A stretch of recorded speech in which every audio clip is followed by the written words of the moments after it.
Fala galera, tudo bem com vocês? Com o VCT KICKOFF indo para sua reta final, com certeza os analistas de VALORANT têm bastante material para estudar e opinar sobre as equipes. E nessa terça-feira rolou mais um episódio do Play Chat, onde eles analisaram as equipes do KICKOFF. E separamos aqui pra gente conferir as opiniões deles sobre a Loud e Leviatan. Então já deixa aquele like nesse vídeo, confere se está inscrito aqui no canal e vamos lá ver os trechos. Leviatan, who honestly in a really similar story, two super close 2-1 match losses, they fall out of this one.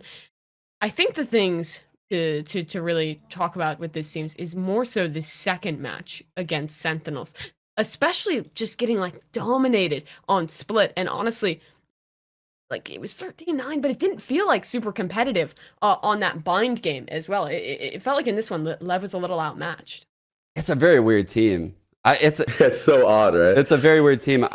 Do you think they give Osbus like too much freedom in the agents he picks and the way he plays? Because there's times where I feel like this guy just had like no leash on him at all, like picking Arena on Icebox, and you know, like some of the scenarios where I'm watching him, I'm just like, man, it could just be because they're not practiced enough, right? Like they're not drilled enough, so he's playing loose in the duelist role. He's trying to carry. Exactly. Their split was definitely a problem. I mean, they lost it in every series. They were 0-3. They had to change their comp, right? I mean, they went back to the old Sky comp. That comp gets just wrecked now. Like, the double duelist with the Sky, in terms of your mid-rounding info on the defense side especially, like, it's a really tough comp to play. And, yeah, I think the biggest question for me for the future of Leviatan is figuring out who Osbus is on this team.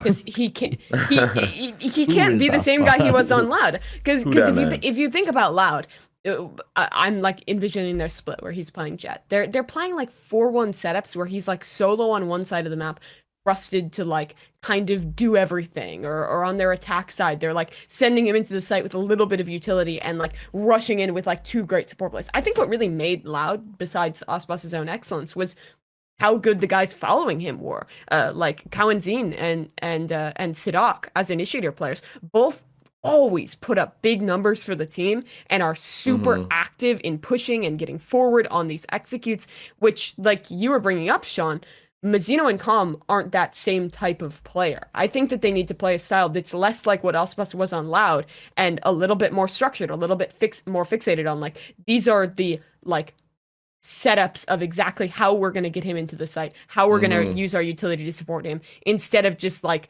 these like Loud-esque like, okay, SAADHAK's called a crazy mid round, we're just going to send Osbus in, Cow is going to trade him, all's good. I think there's going to be a little bit of an adjustment period to that, and I think if they keep playing this way, then it will be very reliant on Osbus having games like the one where he dropped 30, and that's a little scary to me. Yeah, but also it's Osbus. Let's move on to Loud. Raise your hands. Any SAADHAK doubters here? I never doubted SAADHAK. I'm never doubting again. My top three. Let's be honest. Have you ever once doubted SAADHAK? No. Put your hand. Baby, have you ever doubted SAADHAk? Nah, man. Honestly, I think he's solid. Well, bro. me and Sean, at least there's some honesty. I'm raising my hand too. I like that they're like breaking the meta on a map like Ascent and even Bind, right? I mean, what's sick is there is no meta. New year, new me. I think this is the approach teams needed to this kickoff event, right? It's a flippy format. It's you win only 3 matches. You're going to the international event. Give me something cool. Give me something interesting. Loud delivers on that again. And like with comps like this, you think, okay, this can only work like one time, right? And like you think that teams can just counter strat it, but the way that SAADHAK has been calling is something like in the second series they played with the same comp, he was doing the same set utility that he would do, but throwing like different looks with it, right? Like maybe they would condition something towards like A with a breach stun, right? But then actually they're hitting B this time. Like he's mixing it up to make it unpredictable. And QCK has been stepping up to the plate, especially in this role, playing Phoenix on these like weird maps, and he's looking so good on it, dude. Like they got like the perfect guy for what they're trying to do right now. Dude, I love watching it. Just like Breach shit, he wanted to do this at Champs, but he said they didn't have time to do it, and he also didn't think it would be a good play with like Osbus on the team. Like he never would do like this Phoenix comp with like Ospas because he always wanted Ospas on like a star player role like Jet. And it's just so interesting because he is the mastermind behind this. Like he basically said like, I did this shit. And you find out like how fucking smart this guy is. And that all the keys are literally fully in his hand this year. Whereas like last year he was building on Ospas. There was all these star players. There was a lot of pressure, broad too, coaching, with right? Ospas That had like a big voice.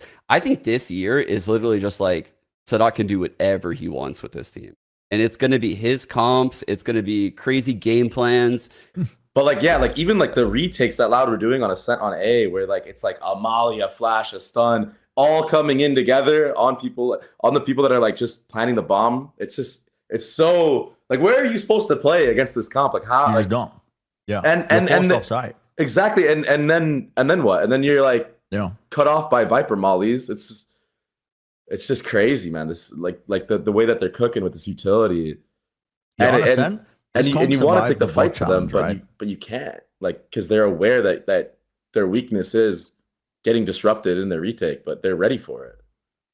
It's so crazy because you see this comp and all like a bunch of teams probably want to mimic this, but it's very difficult. It's very difficult to do what Loud is doing on Ascent because they're not running Ascent T. And they have to have very good timings on when they're getting info, when they're aggressing, where the Viper util is to stall. And all of it is so well orchestrated. Yeah. I think this isn't the round. Oh, Jesus, this round. This round's crazy. Like, SAADHAK is just floating around with judges. Also, he's been playing like mechanically insane too. That's like while he's doing this great IGLing, but I think the reason why he's shining so much now and we're seeing him like have these clutch moments is the fact that it does seem like everybody has like a one mind, like they're like a collective, right? Like they all understand what they're supposed to be doing. They all know the protocols.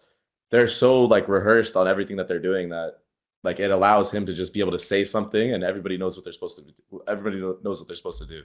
So he can dial in on actually having these 1v1 moments. Like he takes so many 1v1s. It's kind of crazy. He's like what Angel wishes he could be. I feel like that's actually or a crazy comparison. He is. Maybe that. Huh? It's like two sides of the coin. The angel and the devil. And SAADHAK is the devil. He's the guy who plays the crazy comps, who like just sprints through smokes and gets kills and just makes it work. Like he's so good.